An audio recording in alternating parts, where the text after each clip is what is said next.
Got this like little Gorbachev thing up here just that I'm noticing now. What a way to start off the podcast, and it's There lit you and go. everything. I understand why you wear a hat.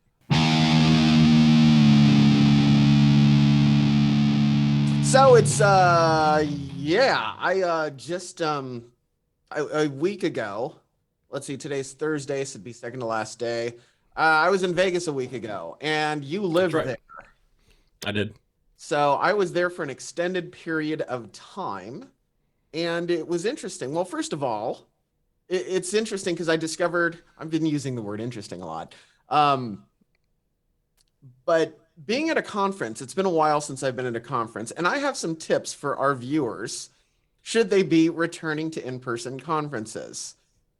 So if you're In at Vegas or just in general? well, this is my experience in Vegas, and other conferences may be run different, but Mhm. they could it just be in general, you know.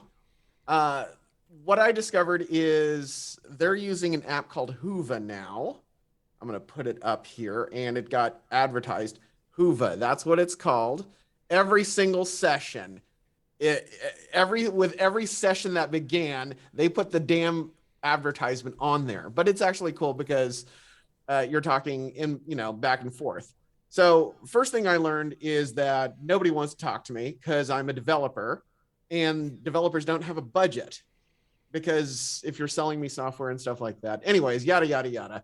So if you want to get taken out to like a steak dinner, wine, to SDK, if a vendor's inviting you, make sure you let them know that you have access to a budget, because then you can buy their product. First thing.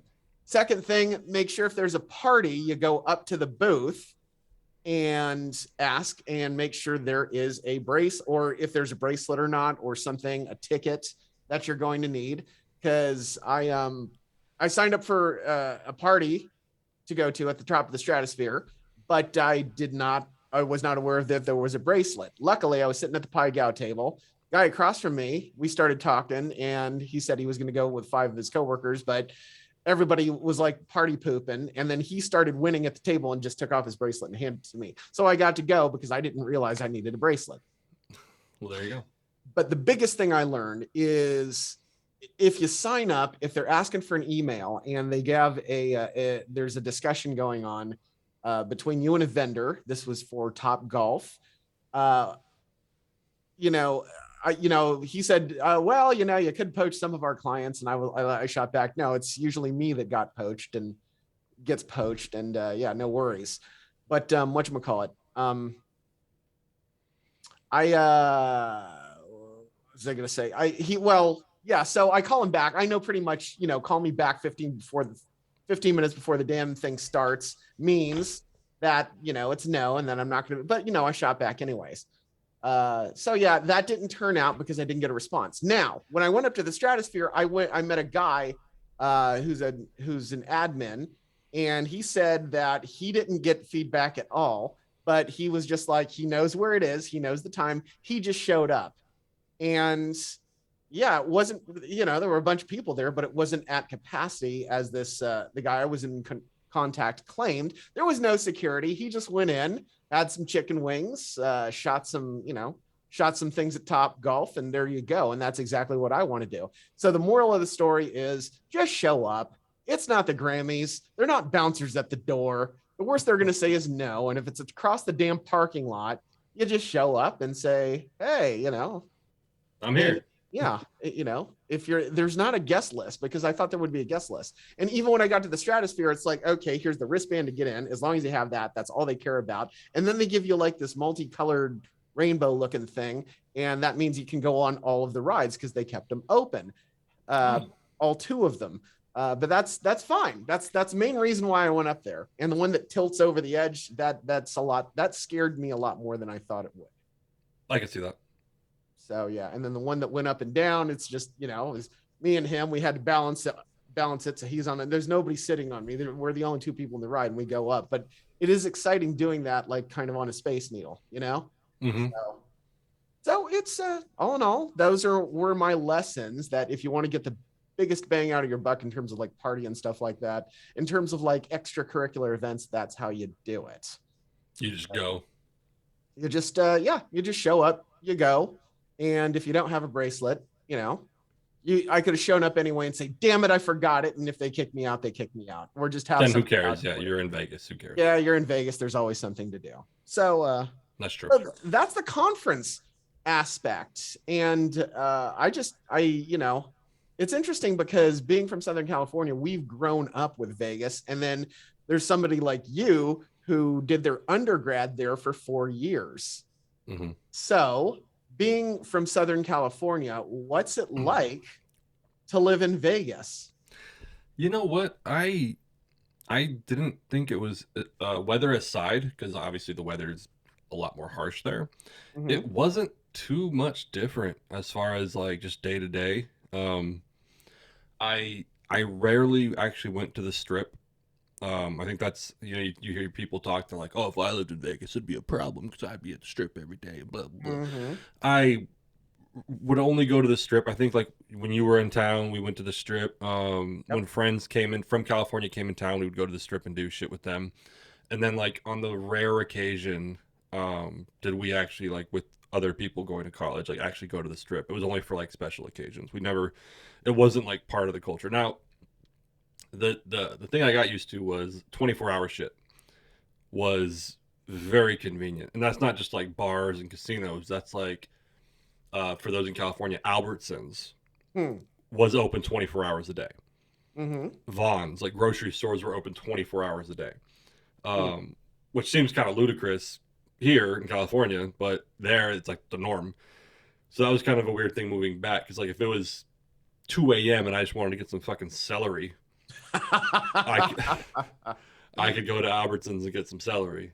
So that was kind of different, but yeah, like and then obviously the bar scene was different because 24-hour bars there, most of them were not last call. I mean, obviously like corporate bars like Buffalo Wild Wings and all that shit, they close every day, but like the local spots, 24 hours a day open. And at least I'm not sure if the laws have changed, but you were allowed to smoke inside too, which small detail, but at the time I smoked, so it was nice. But yeah, it wasn't that much different though. It was cheaper to live there. That's that was also nice. But yeah, I thoroughly enjoyed living there. I know a lot of the people when I moved there for college, a lot of the people who had lived there their whole lives, like everywhere else, they're like, I want to get the fuck out of Vegas. But I actually, the summers aside, because I really fucking don't like super hot weather, I thoroughly enjoyed living in Vegas. Just because, like I said, the 24 hours of convenience level was so nice. You can get anything, almost anything you'd want to do, you could do at any time of the day. What happened? For a while, weren't Walmarts and stuff like that open? I mean, in California, I think Walmarts were open 24 hours for a while, and that stopped a couple years ago. I forgot when, but they stopped doing that. Before COVID or after COVID? I just remember it's like I'll go to Walmart now, and then I remember going another time, and it's like, oh, it's closed. Oh, I have to go to the one in Covina. It's like stuff like that. I feel like it stopped being 24 hours before COVID, because I don't think it was COVID based. I feel like it was one kind of just profit margins. It wasn't worth having people on the payroll being open. That's why me speculating, I really don't know. And two, if you ever went to a Walmart like at 2 a.m., and I have been there at 2 a.m. and it was fucking. Well, you go there for the celery. You don't go there to hang out. You're there for a reason. You're in, you're out, especially at 2 a.m. And if you need, some Reese's Pieces to go along with that celery, well, why not? Well, I went there once at like 2 a.m. because this bitch I was kind of talking to, I don't want to say her name, but you met her. We went to a bar called McAllen's once so that I can go fool around with her, and you came as my wingman. And it was just weird. Not sure if you remember that. It was years ago. Anyway, I don't remember that. It's good because this bitch was crazy, but she wanted, because she was traveling, and she was like, we need to go buy some like travel size shampoos because I'm traveling tomorrow. And I was like, it's fucking 1 a.m. Like, wait till tomorrow. And she was like, no, like I have to go now. So we went to fucking Walmart at like 1 a.m., 1:30 a.m. so she could buy her little single serving shampoos and conditioners, and soaps for her trip. And it was just she was like, just, this is normal. And me, I was like, this is fucking, even in the suburbs, this is ghetto as shit. In Walmart at 2 a.m. But So they stopped doing that. I don't really know the reasons why. I'd speculate for cost and because it's just not good news at 2 a.m. at Walmart. Yeah. Well, I remember just for some reason when I went with my son, it was after Christmas, or was it before Christmas? Yeah, because it used to be you could get major discounts after Christmas or Hmm. before Christmas. Yeah, in that season. But whatchamacallit? Yeah, we got upgraded, a comp upgraded. Well, the $20 trick anymore, it's interesting how it works if you're at like a big resort. Because I did the $20 trick. I'm going to be there for 6 days. I'm glad I'm bringing this up. But she just laid it out, like my IDs and everything, so the cameras can see it, not a sneaky, We're hey. back to Vegas now. Yeah. I thought you talking about Where were Walmart. I we? was like, the $20. I thought you talking about Walmart still. Oh, okay. Sorry. No, All right, back to back. Vegas. I got you. Well, I'm on board now. back to Vegas. Anyways, well, because I'm diverging. Where this is going is, well, I'm gonna go on the tangent. For those that don't know, if you go to Vegas, traditionally it's been you take your ID and your credit card, put a tip in between there, and then hand that to the clerk, the hotel clerk, when you're checking in, and follow that question, follow that exchange with the question, are there any complimentary room upgrades? And Hmm. it used to be tap, tap, tap, tap, tap. Oh, let me see what we have. Tap, tap. And that's what it was like when I was with my son. And that kind of segues into what we're getting because we were staying at the Luxor. We went from a regular room all the way up to like the one chamber below, one floor below the tip top. So Mm. there was like two beds in our room, and then there was another room which we didn't even freaking use, but there was like a hot tub in it. It's So like, it's but like, you well, had I it. didn't Yeah. bring a bathing suit. So we went to Target in Vegas off the strip, and that was an interesting experience. That was a very interesting experience because, to your point, yeah, it's the strip is kind of Hollywood, and then off the strip is not Hollywood. Immediately off the strip. Yeah, it Yeah, was really it it's was rough. close to the strip. That's the thing. It wasn't that far away, but damn. I'm trying to think of what Target that would be. You don't remember the streets, probably, do you? I don't remember the street. I do remember it was a little past. This will give you a clue. It was a little past the Stratosphere, and then we turned right. Okay, so I don't know then. I was Yeah. trying to think if it was the one near campus, but that's not up there. But yeah, that was interesting. I didn't end up getting a bathing suit either because they don't have bathing suits in winter. But yeah, Fair. and interestingly enough, this trip because it things growing up, it's always been, and probably when you were living there as well. Once you got to Circus Circus, beyond that, it was ghetto land until you got to the Sahara, and then it was like a little reprieve, a slight reprieve once you got to Sahara, and then the Stratosphere, and then it's kind of back on the ghetto. Was that your Yeah, experience? yeah. Because rest in peace, Sahara. 'Cause I don't believe it's there anymore. Oh, it's there. It's Oh, is there. it It there? got rebranded When? as SLS, and now Okay, they back branded it as Sahara. So yes, I was just there. okay. Because I remember, I think it was when I was still in school there. They were closing it down or something. But good for them for staying open. Uh, Me and my roommate at the time, we would go to the Sahara to gamble because it was like really cheap, and we would, it's cheap. But yeah, Circus Circus. I remember going as a kid, and as a kid, you're like, yeah, Circus Circus, and they have the fucking dome and all that shit. But as an adult, that area, yeah, around like Circus Circus is fucking awful, and Circus Circus is ghetto as shit. Hmm. What else is around there? Isn't like the not the Riviera, the Rio? The Rio, you're too far. If you've No, gone that's off. past, Yeah, okay, I might be yeah. thinking of the Riviera then. There's like two or three right there, and just they're all just kind of cheap and but yeah, the area directly outside the strip is very much shithole, Hmm. including the area right around the campus. Hmm. Because I think I'm not sure if the strip had because you go to a lot of college towns and like right around the campus is kind of not ghetto but cheap, and so a lot of people will like go there because of the cheap rates on like apartments and shit, which are And meant to in be the for college students. town, in the college bars and stuff like that, they're known for Mm-hmm. cheap. Because they make them cheap for the students, but then other people are like they jump on that, so all of a sudden the neighborhood becomes fucking kind of ghettoish. Yeah. And I think in Vegas it just kind of doubles down because it's the college town aspect of at least that area, in addition to just being right outside the strip. Hmm. Because like I've said before, I think on here, and I'll say it again, like the homeless population in Vegas are among the most interesting people That's you the can talk word. to. Yeah. Um, and so I think it just doubles down of being outside the strip and part of a college town that like the neighborhoods around there are just fucking trash. But then, like you said, you drive a mile and all of a sudden they're nice.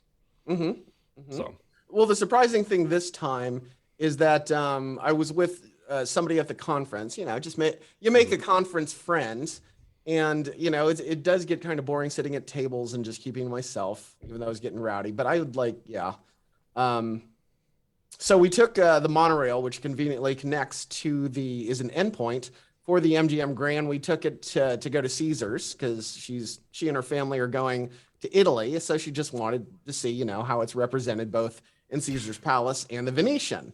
You know, Okay, fair. so we cross the street, and it's cool because I'm giving a tour, and she's freaking listening. You know, my son doesn't listen; he just, oh, whatever. It's just, yeah, let's get to our objective and go. But you know, she's actually Sure. taking it in and causing me to stop and go, look at this, look at this. I mean, and yeah, I don't stop. I'm very objective oriented, and one becomes desensitized because there's just so much noise. But if you stop and look at what's going on, it is pretty amazing.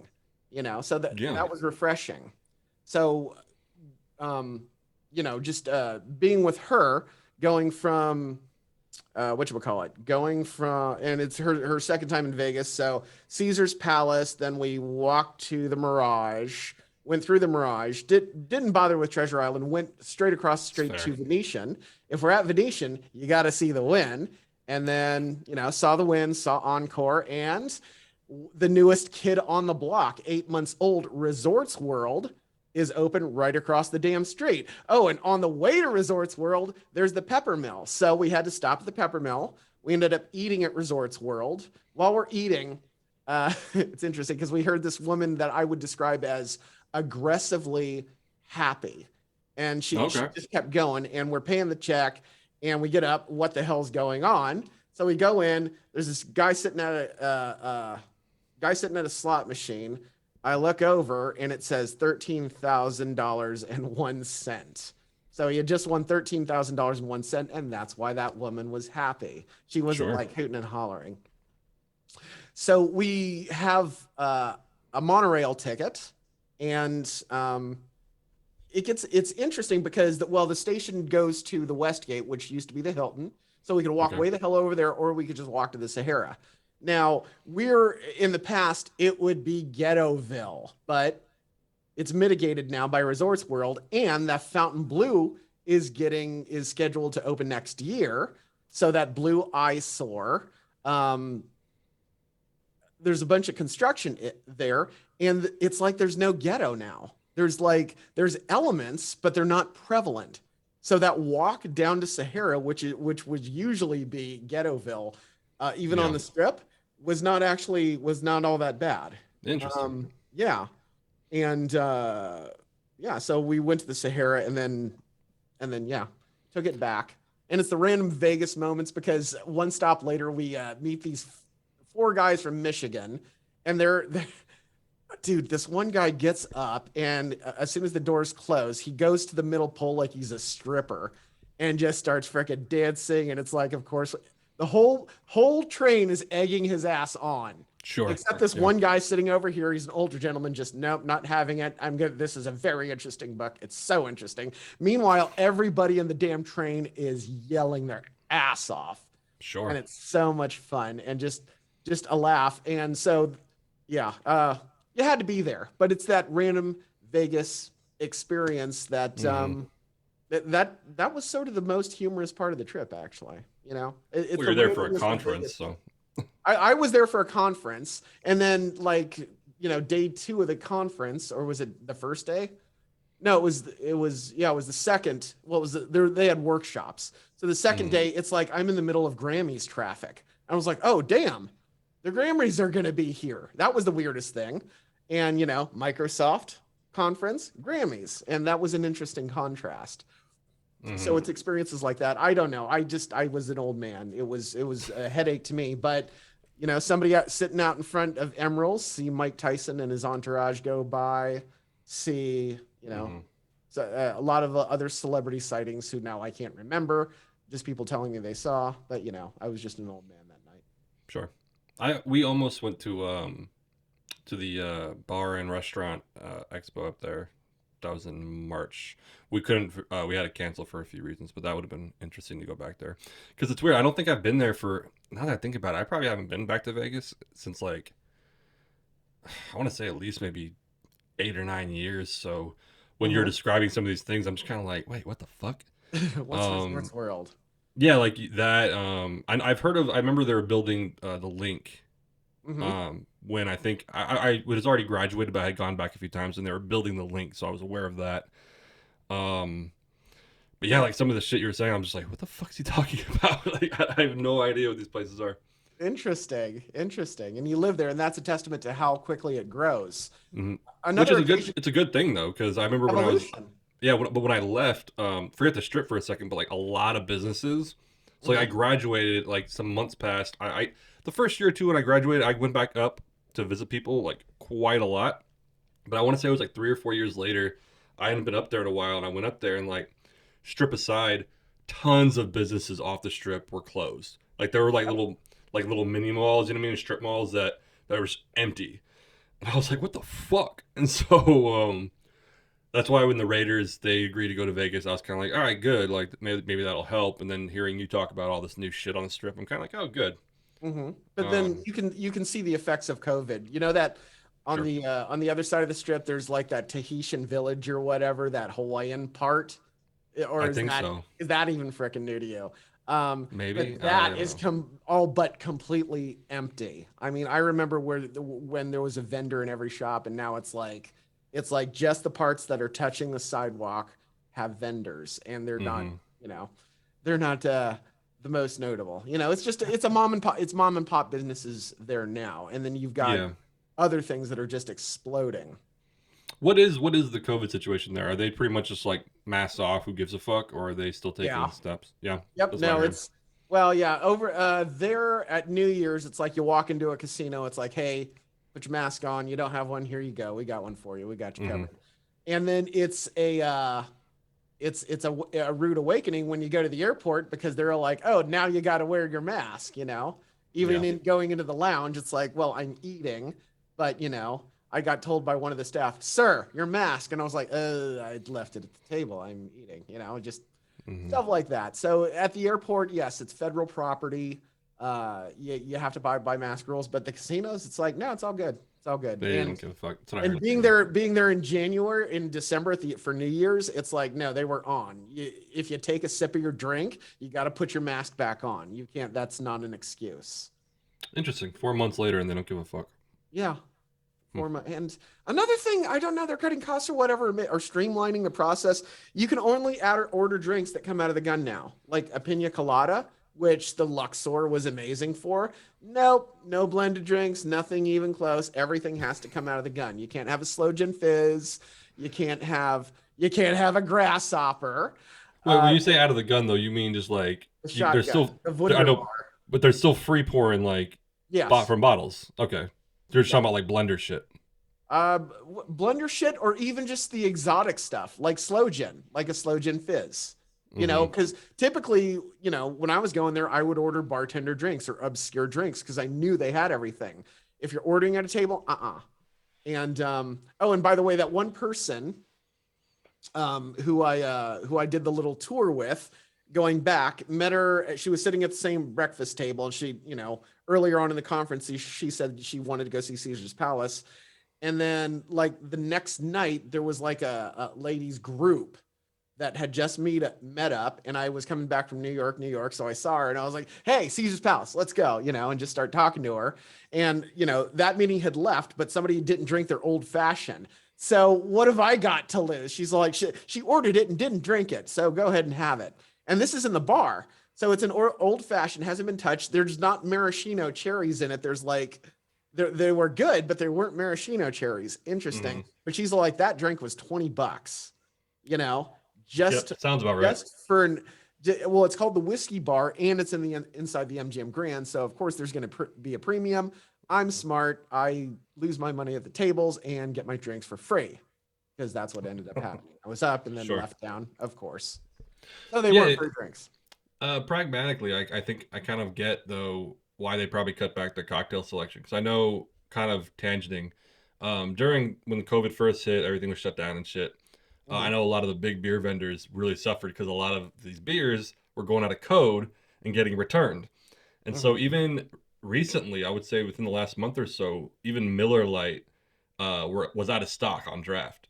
Hmm. And the reason being, from what at least, I mean, they could be blowing smoke up our asses, but there was times where like the last year, in the last year, excuse me, where Coors Light, Miller Lite, and Bud Light were randomly, sporadically out of stock. And their reasoning, at least that's what the salespeople that could be blowing smoke, like I said, was that because COVID was still a thing and there was still, COVID kind of lingering on the horizon of possible spikes, they weren't producing as much as they did pre-COVID because they didn't want to make it and then shit go down again, and then they lose all this money on returns when it goes out of code. And so to me, translating it to the Vegas thing you're talking about, I can almost see them like with all these like almost exotic ingredients. They're like, fuck that, we're not gonna buy this shit and it might go bad. So True. fuck it. We're just doing Jack and Cokes and Yeah. all the basic shit. No, I can see that. I can definitely see that. It was a surprising. It was surprising to me because obviously back in the day, it's like you order whatever Oh you yeah. want and it's going to get fulfilled. Now it needs to come out of the gun. Hmm. So Oh, lots changed. yeah, I mean, I remember even was it it was after I graduated. I remember I got pissed off. So a lot of times, like I said earlier, when like someone was in town or whatever, I would normally, depending on where they were staying, when I lived there, I would drive to the MGM Grand and park there, or I would drive to the Venetian and park there, just Hmm. depending on which side of the strip they're on, etc. But at some point, I think MGM Grand started charging for parking. Yeah, Like that's even if local, even if you were staying there, like they charge for parking. yeah. And I think that's I'm not sure if like the strip was struggling or whatever, but like a lot of places started doing that, and it pissed off a lot of locals Hmm. who wanted to go there, myself included, even when I wasn't a local anymore. I'm not sure if they still do that. Maybe They during do that COVID. caveat. They do that caveat. So if you're in well, if you're staying at the hotel, it's included in the resort fee. But if you're a local, you just got to have your loyalty card and have like the Pearl status and what have you. And there's Hmm. ways around that. So if veterans, they automatically grant them. Every place I've done has, it means you're up one up from the bottom and you can park for free. The only place that doesn't do squat for veterans currently is the Cosmopolitan, but they got bought out by MGM Mirage. MGM Mirage. Yeah. So yeah, we're going to see a change in that. Uh, Hmm. but um, but yeah, and Caesars is the same way. But that being said, if you want to get around that, and it's kind of a I don't know. Well, it's them being them trying to make a buck. If you get the Hmm. credit card, like the MGM credit card, the casino credit card, if you just have that, then you automatically go up to Pearl status, and then Hmm. that's how you get that. You just never That's how you use get it. free parking.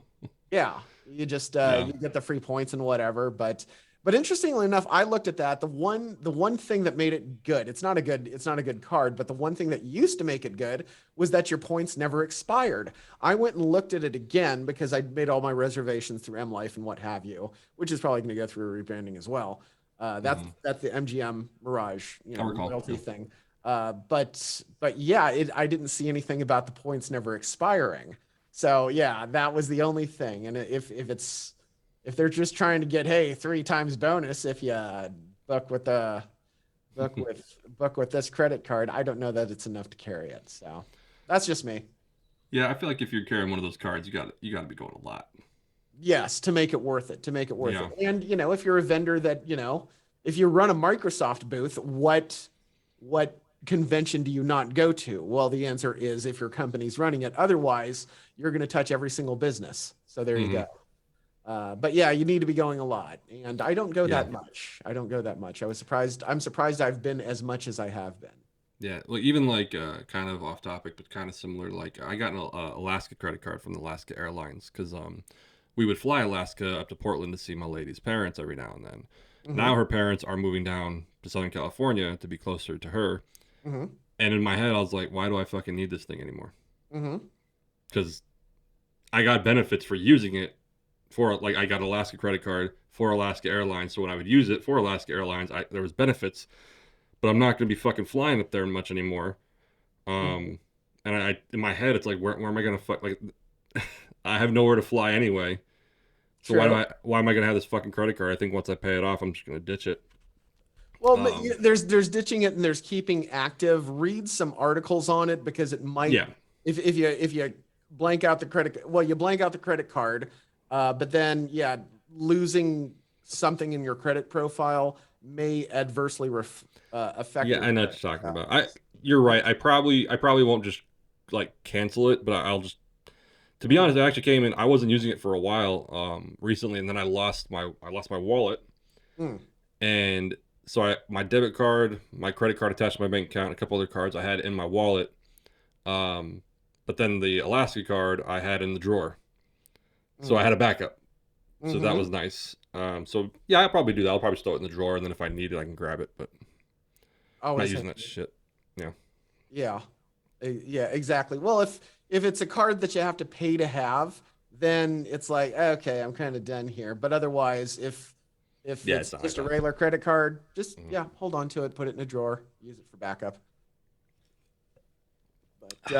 But yeah, Vegas is ever changing, and it's going to be exciting to see what the Fountain Blue Hotel is because they started out in Miami, and it's like okay, there's more than one, and it's going to be in Vegas because there's that. Did they start building that giant blue eyesore when you were there? You Because said that. Where was that? that is south. Okay, so if you're on the side of the pepper mill, it's going to be just there's the blank space, there's an empty lot, and then it's going to be there. So it's like right before you get to the Sahara, it's Okay. past the pepper mill, and right before you get to the Sahara on that side of the strip. So sort of like between the Sahara and Circus Circus, like in that little gap. Essentially, yes, Okay. Because yes, I don't know what the pepper mill is. or up on your Vegas knowledge, it would be in between Resorts World. It's smack between Of course. Resorts World and Sahara. Okay. Resorts World. What a clever name. I thought the same thing, but it's kind of an international brand appealing to that Sure. international market. Sure. So yeah, you could get I got laksa there, which I've only had it like in it's an Indonesian. I thought it would be a ramen type thing, but they Hmm. put it in curry and it was still good. And man, they put some pulled chicken in it and it was very good. And then what was the other dish? We had a two barbecue rice. So it was like pork and duck and oh my goodness, it was just awesome. Just me talking about it. It's like I'm salivating. It's awesome. Salivating. Here's a question, because I remember this might be a throwback to a conversation you and I had over a decade ago. Um, what's the vibe there now? So if the conversation I'm talking about, you might remember it, you might not. I do. Um, because we had chatted when it was like one of the first days I was living in Vegas, and we were chatting about it. That Hmm. you said that like at one point, Vegas was very much the vibe was the mafia's here. It's classy, Hmm. and that was kind of the vibe. You know, families still went there and everything, and then I think we talked about how in the '90s Vegas was trying to get away from the whole mafia image, and they went super Yep. family friendly by the Luxor, um, Excalibur. Excalibur. You beat me to it, The and kind Grand of Slam Canyon Adventure Dome. That's what it was called when it that's the first Circus opened. Circus, right? Yes, Yeah, yeah. it's still open. So they went on this family friendly direction. Because I remember when I went there for college, they were now pushing into a more like what happens in Vegas stays in Vegas, Yep. and all the adult shit. And I haven't really seen any ad campaigns for Vegas specifically anymore. So I'm kind of curious what their vibe is now. Is it still like adult themed, or from what I see from the link, it's very much more like not family friendly, but it's more like a destination now. I mean, it's always been a destination, but now instead of like, you know, when you're in your 20s, especially, you know, when I was in my 20s, it was like you go to Vegas and you're trying to fuck girls at the club, you're going to strip Mhm. clubs, and you're doing all this shit. Whereas now, from outside looking in, it almost seems like now it's like a destination. You go there for restaurants and shows. Granted, the restaurants and shows have always been there, but they were kind of just like a part of the sub story or the side story instead of the main attraction. But Mhm. now it feels like that's kind of the direction they're going, and I'm not sure that's just me speculating, but what was the vibe when you were there? The vibe is pretty much that. Mm-hmm. And this also it's a caveat too. It's that classiness, but yeah, what happens in Vegas stays in Vegas. Be on your best behavior. But then again, if you're going to a club, it's Vegas, baby. you know. Hmm. And I like how, don't cuss at the tables. Well, what are kids doing here in the first place? And then again, that being said, you've got the lazy river at the MGM Grand right after the Grammys. The next performance in that Grand Arena was Get Up and Dance on Stage. And so you got like a lot of high school kids, Hmm. dancers, and it was that sort of vibe. So it's a great place to hold a conference. On one hand, there are family things to do. I mean, you're right across this, for crying out loud, Club Raw, if you go back that far for the Luxor, is now turned into esports. So, Interesting. there are these huge rigs that you can get on and play. And every Sunday there was a Super Mario Kart tournament. You can play for a hard drive if you win and stuff like that. Oh, Uh, I dig it. but but overall, it was interesting watching the marketing that they had at the MGM Grand too when I was there over New Year's, because it's very vlogger lifestyle oriented, Hmm. trying to um, market that exclusivity of Club Noir, and just being a high roller or a whale, and just what that affords you, being flown in on a jet. Never mind that you have to have $1 million credit line, and a great Hmm. place to take your bachelor party. They invite bloggers and vloggers and Instagram influencers, and they just do their marketing with that segment with a casino host. And before, it used to be so cheesy. It's like, Yeah. oh god, I remember. Yeah, I think it was like a promotional video. You're walking by Slots of Fun. If you look at it, Slots of Fun used to be interesting because it was right beside Circus Circus. So you got the foot traffic, but there's no real foot traffic going out of there. Yeah. Um, That's a and way then to put it. Yeah.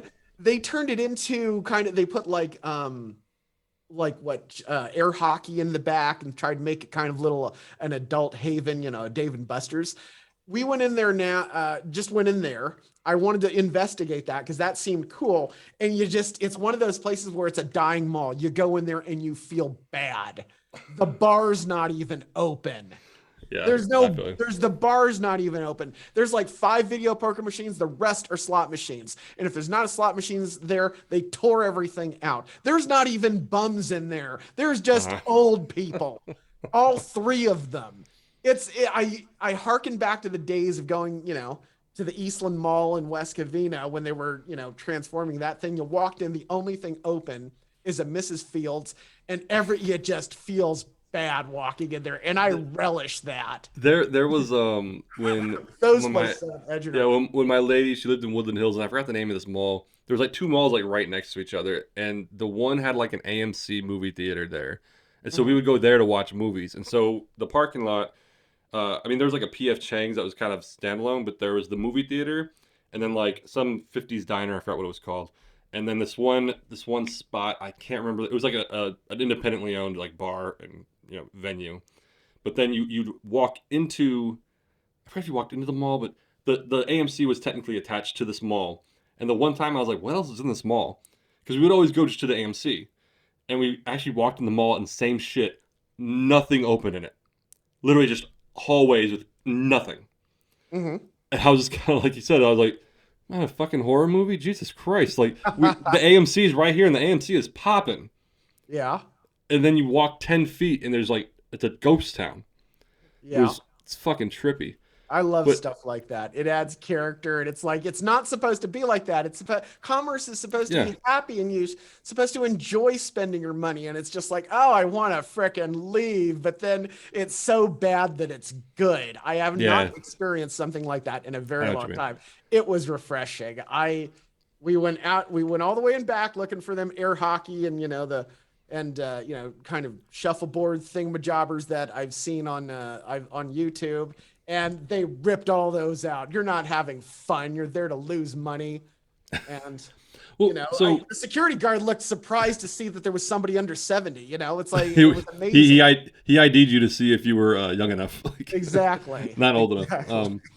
But no, I do remember one of the not when once I got used to it, it wasn't trippy. But I remember, so I moved there when I was 21. Even I was like, what the fuck? They had like slot machines in like 7-Elevens, Hmm.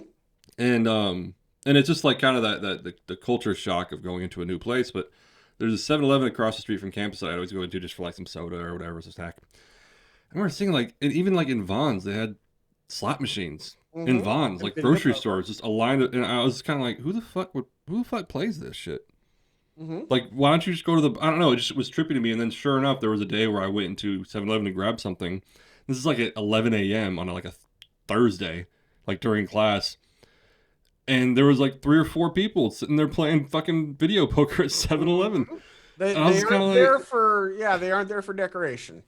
it was just kind of like, to me, like if I hypothetically wanted to like gamble, and but I didn't want to go to a casino, I would like go to a bar that had the video poker in the bar, or Mm-hmm. I would go somewhere. I wouldn't think to go to like Vons or 7-Eleven. And it makes sense, like, because there's probably like soccer moms and just people who go to the store, and then on their way out, they're like, okay, I'll throw a $5 bill in here and see if I can get something. And of course, they're going to lose most of the time. So Mm-hmm. business wise, it makes sense. I just, in my head, I couldn't fathom going to 7-Eleven to play video poker. Or you just sit down. It's a habit. You got a Jones, and you go for it. I think Yeah, that's no, what I it get is. that side of it. I just remember thinking, like, when I saw these poor bastards, and like, it's not even noon yet, and they're playing, just putting in bills and bills on video poker at the Mm-hmm. 7-Eleven. I was kind of like, oh, this is the culture. This is And Vegas. All right. the perfect place to me. I used it for the comfy chairs, and it was so tempting not just to drop a 20 or a little more than a 20. Was the airport because my flight got delayed a Mm. freaking hour, and I'm sitting at a Buffalo machine. I just saw somebody win 13 grand. And 1 cent. And it's a perfect story. Well, my flight got delayed. No, here I am, But I didn't do that because for the most part, the absolute worst odds, worst of the worst are in airports. Oh They yeah, give you the worst odds. And so that's kind of the best gambling control, kind of like birth control, but for your wallet. It's like I didn't need to pull it out. I just need to sit in that comfy ass chair. And if somebody says, "Hey, I need to play Buffalo," I'll get up and watch them play Buffalo. sure. But otherwise, it was a comfy chair for me. So yeah, Oh sure. that's the amazing thing. You get off the plane and there's slot machines and there's video poker. Yeah, and I get that because those machines are definitely there for the departures.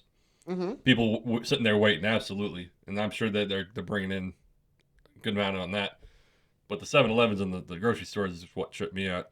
Um, but no, I actually the culture, the gambling culture is actually very like now it's kind of everyone's like, well, of course, but at the time it was really interesting. The whole I think I said like me and my buddy would go to the Sahara, my roommate, and we would just sit in the slot machines, not even gambling, Mm-hmm. and just wait until a waitress was in sight and saw us, and then we would just slide in a dollar bill. She just comes over, comps us a drink because we're Yeah, gambling, gets our drink, tip her a buck, take our money out of the machine, go to a different section, good idea. and we would just literally, I think we called it casino surfing. We would tip her a That dollar a is drink. so smart. Yeah, and we would get fucking a good buzz on, and barely spend $5-6. Yeah, very smart. Very, Mm-hmm. very smart. Just Yeah. because like the whole comping system there is because they're dependent so much on the gambling that they're willing to comp all this alcohol. Where in California, it's like you're willing to do other things because you know the alcohol sales are going to come in. So Mm-hmm. it's just kind of an interesting comparison to business models.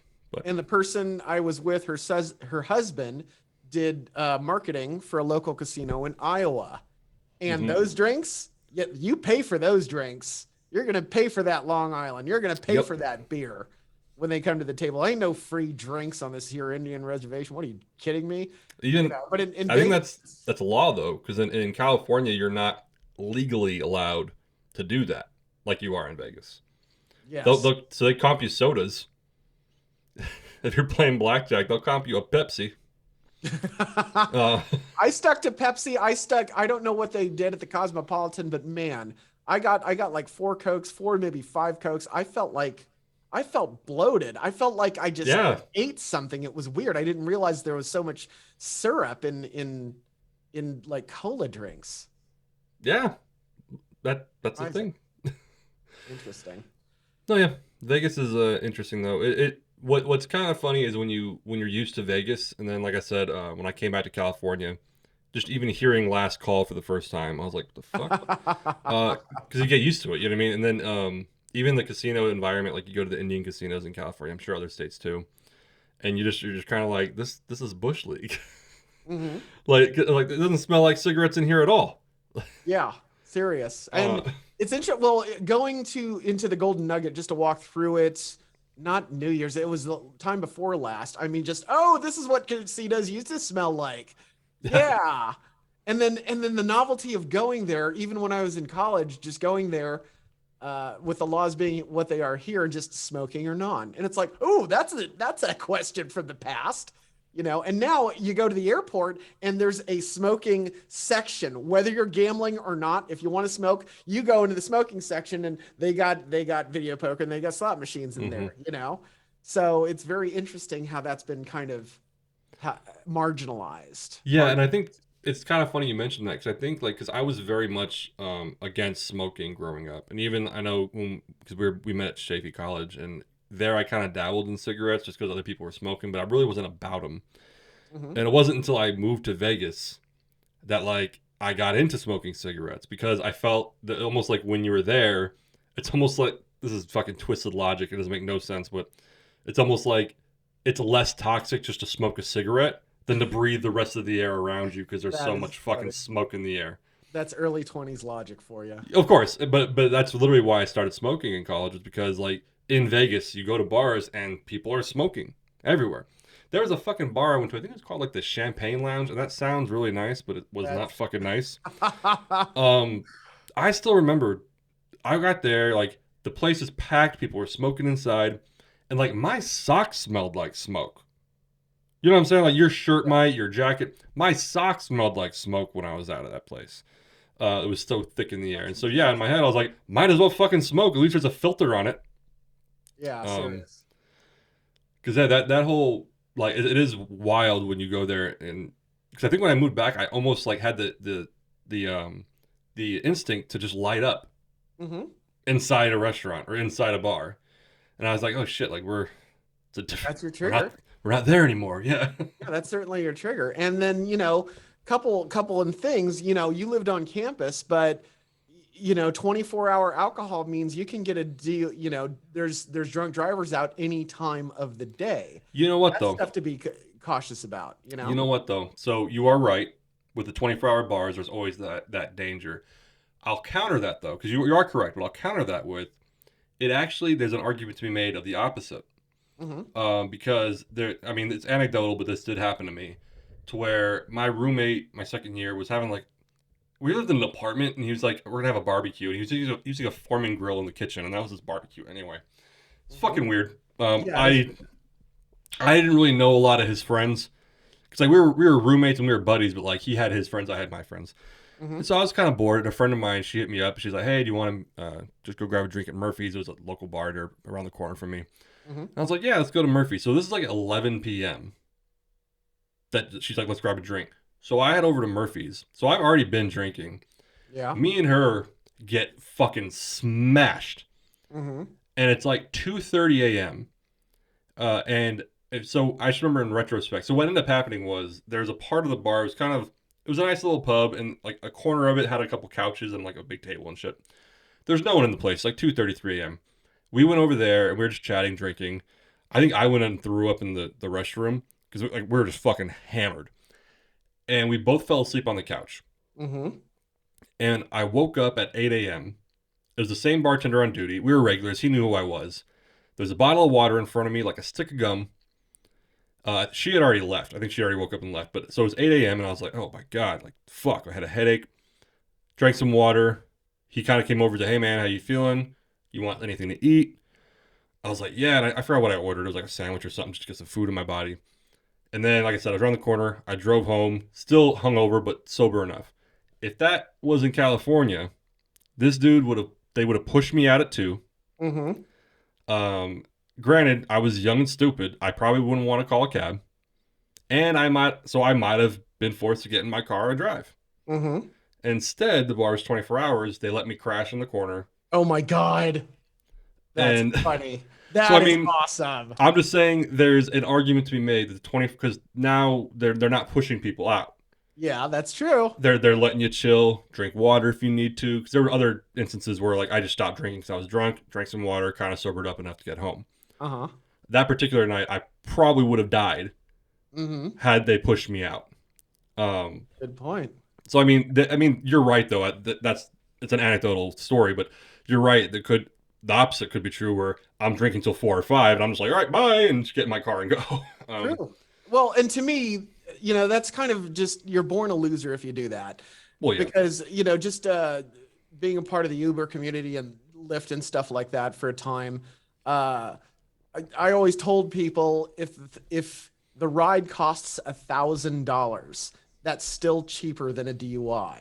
So yeah, in an age of Uber and Lyft, there's really no excuse. I yeah. mean, seriously. And I with the think competition of taxis, it's like you can get a taxi no problem too. Yeah, I don't think Uber was around yet Hmm. that particular night. Had it been around, of course, I would have just Ubered home Hmm. because I lived right around the corner. But I want to say that night that if they did push us out, I would have called a cab. Hmm. But I don't know. Point is, I was not in a fucking condition to even walk out the door, Hmm. and they let me crash on the couch. Me and her. Like I That's said, she left brilliant. first, but like I said, I We're not woke going to up. let you do that at the MGM Grand. No, no, no, no, no, Well, no. okay, so I remember a friend's brother, he got totally hammered at the Palms. He got totally hammered. Next thing you know, he wakes up in his car. He doesn't know how he got there, and the keys are freaking in the back seat. So Mm. they kicked him out, directed him to his car. He still knew where he was parked, and then just here's your bed. Sober up. Shut the fuck up. Sit down. Yeah, Exactly. So, they don't, it's bad for business for them too. So, yeah, to that point, there's a lot more governance, common sense governance going on. yeah, But still, if there's 24 and you're not by the strip or you're just out and, you live next to an alcoholic, there's that chance. But then again, if you're at home, that could happen anywhere. yeah. If you're going to your liquor cabinet and somebody has to have their McDonald's now and decides to drive, that can happen anywhere. No, you're So, right. You're right. Uh, I guess so talking Vegas, my last point about Vegas, and this 100 people have said this too already. To our faithful listeners, our vast audience. absolutely. Who sit here for 52 minutes and listen to Vegas. Yep. Just a little PSA. You ain't shit Mm-hmm. in Vegas. Unless you're a high roller millionaire celebrity, you're not shit. And I'm saying that to these people who are like, Vegas doesn't know what's about to hit them. Me Well, and the that's just boys, me and the girls are coming out. I know it's a trope, and having lived there, all the locals say the same shit. They're like, you're not special. mm-hmm. Everyone working there is not going to be impressed by you. Mm-hmm. They're not going to be like, oh my god, look at these guys, look at these girls. No, They do it every weekend. you're nothing. You're no one. You're just another customer. Yep. Hmm. And I know that's so cynical, and like everyone's like, don't ruin it. They're having fun. Let them have fun. And I'll let you have fun. But at the same time, I'm like, you got to realize you're not special, because that's how you get in trouble. Is when you think Mhm. you're fucking special, and so you say the wrong thing to the pit boss or to the bouncer. Yeah. It's like just that's my eye. Like you're not special when you're going to Vegas, unless you're balling out, Mm-hmm. legit balling out. Like I'm not saying you bought a booth out at the club. I did that shit when I was 24. I was a no one. Yeah. It cost me a couple $100. But if you're balling out to where you buy like the entire VIP area out, Mm-hmm. then you can talk your shit. Well, if you don't need to you don't need to yell if you're actually worth something. Hmm. You know, to give you an idea, there are two Pai Gow tables currently at the MGM Grand. One out in front of the cashier, and another one kind of in the nice area by the high limit slots. On Grammys night, that whole table was reserved. I didn't see anybody go by there, but from like the afternoon all the way into the late evening, that just had a reserve sign on it, and the dealer's just standing there, and Just in just case. yeah, just in case. Well, somebody made that call, Hmm. and then I put two and two together. Yeah, probably was somebody from the Grammys who likes to play their Pai Gow and who had enough clout. So if you have that kind of clout, Hmm. you're not going to have to stand. You're not going to have to scream it. You're just going to call your host, and your host is going to get you the table at Hakkasan, get you a table at Joe Rubichan or La Atelier, and and reserve the whole damn pie gow table if you want it, Mm-hmm. even though there's two, that's yours. So, but yeah, Yeah. it's that good notion. It's that air of control. Finally, it's not Mhm. just the club, in downtown Rancho that knows me, but no, Yeah. the people at Hakkasan, they really know me. It's Mhm. like, sorry, you're just another customer. But yeah, Yeah. that gives the illusion, and that's And I get it. Like bachelorette they're parties. you're trying to have fun. You're going there and you're doing your thing with the girls. It's always in the back of my head. I'm like, I wish you would just shut the fuck up because Now we like all you might be hot. You might be hot. The dudes there might want to fuck you, but like you can do the same shit down the street at your house yeah, at the local bar. people don't realize that. Except you're spending several $100s driving across the fucking desert to do it here. Hey, you do what you want to do. Just like 5,000 other people on the strip. Yep, happens every weekend, with or Mm-hmm. without you. Oh yes, oh yes. But So yeah, Vegas, interesting. And I remember that conversation between us because we were driving in the parking lot and I wrote a blog about that. That's probably why you remember it. I do remember that because I Listen, think the blog it was that you said this place used to be family friendly. That's why they built the Excalibur, and I said now they have a Dick's Last Resort. exactly. You I got a remember that. great memory. Mm-hmm. Yep. I remember having that conversation. Then we went into Dick's Last Resort. That was pretty Mm-hmm. cool. And it was kind I of like Dick's Last lackluster. Resort. Yeah. It is fun. I don't know. Just the one there compared to the one in San Antonio was just a little subdued. I Well, guess the night we were there. I think because I went there a lot while I lived there. I think the difference is the show, like the showmanship and all the fun part of Dick's Last Resort Hmm. comes when you're at a table and the servers are fucking with you. I Yes. feel like because like at a lot of restaurants, I'm generalizing here. The person like not that the servers don't have personality, but like the show, like the attitude are usually the bartenders, Hmm. while the servers kind of play nice. Whereas the Dick's Last Resort, I feel like the servers are all the pricks, like all the people who are gonna fuck with you and give Yep. you a hard time, and it's part of the show. Whereas the bartenders are just there to do your job. Hmm. So we sat at the bar, me and you sat at the bar, and I think you kind of was trying to prod the bartender into Yes, I fucking with us, was. Yeah. and I think she didn't know like what It to was a do. he. It was a he. Yeah, I thought it was a they're girl. not used to taking it. But yeah, but I think so. The bartender was just there more to pour the drinks for the servers. So when you started fucking with them, Yeah. they were just kind of like, because I brought another friend there who was in town for the weekend, and Hmm. we didn't get fucked with at all. We sat at the bar and we just had a good conversation with the bartender. We were chatting. They didn't fuck with us. Like, meanwhile, we look over at the other side of the bar, and the fat dude in the bikini is giving a Yeah. lap dance to an old woman. But at the bar, we were just chilling, and so I think that's why when we went, it was kind of underwhelming because we sat at the bar, Yeah. Not at and the table. the bartenders aren't meant to fuck with you. They're just making the drinks for the entertainers who are serving on the floor. Yeah. Good point. Yeah. Um, Well, I didn't know that. It's like it's Neither did epic I. game if I'm there. I think it was later I kind of put two and two together. Because like I said, I went there a couple times at the bar, and the bartender never fucked with me. Hmm. Um, I think when I was there with you, you were prodding her or him, or I thought it was a girl, but I think at one point they're like, "Oh, you mean you and Four Eyes?" And they're talking to me because I have glasses, and I was like, "Four Eyes? Like that's the best you could fucking." Like Four Eyes is the best shit you could come up with. Like, come on.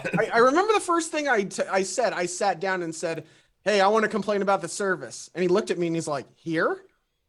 And I don't know what I did after that, but he could tell I was screwing around. So, And even that kind of proves my point. Because if it was actually one of the people who were supposed to fuck with you, if you said, I want to complain about the service, you'd probably be like, fuck yourself and walk away. exactly. But the point he was like, wait, I don't understand. Here? I had to shoot him a look to know that, Yeah. where are you? Anyway, But so that's Las Vegas. We're nearing on an hour. Any Yeah, you call it. final thoughts on Vegas? no, I actually, this is, I feel like we could talk about Vegas for like 4 more hours, but I feel like this is a nice little general conversation. And Mhm. I kind of miss it now. So like I said, I haven't been there in like, I want to say almost 10 years. Hmm.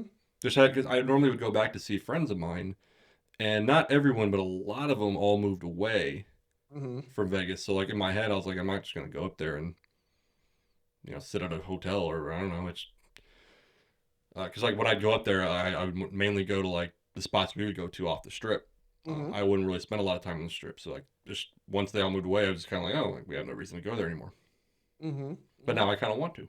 Yeah, exactly. And that kind of reflects what I want to do because I was on the Mhm. strip the whole time, but I felt the real character when I went downtown, and I had kind of this weird notion at first. It's like I want to sit at tables where I don't sit at tables.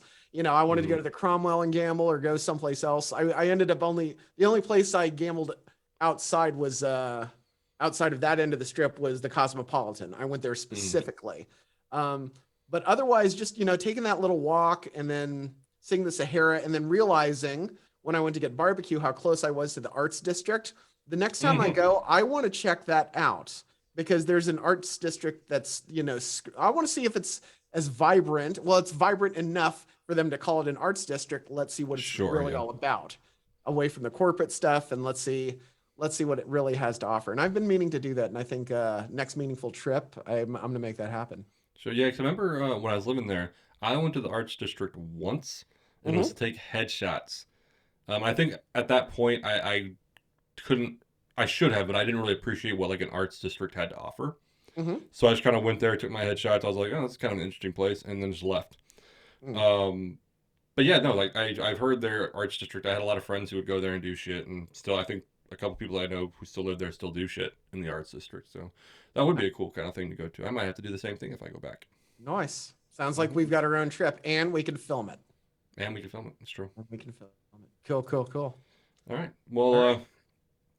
thanks for our faithful listeners for listening in again to our Thank you. ramblings. Thank you very Um, much to our Vegas ramble and mhm. nostalgia. Little nostalgia, yeah, absolutely. A lot of nostalgia. All right. Anyways, So thank we'll you very much, faithful yeah, we'll check you out listeners. next time. We love you Later. more. Bye.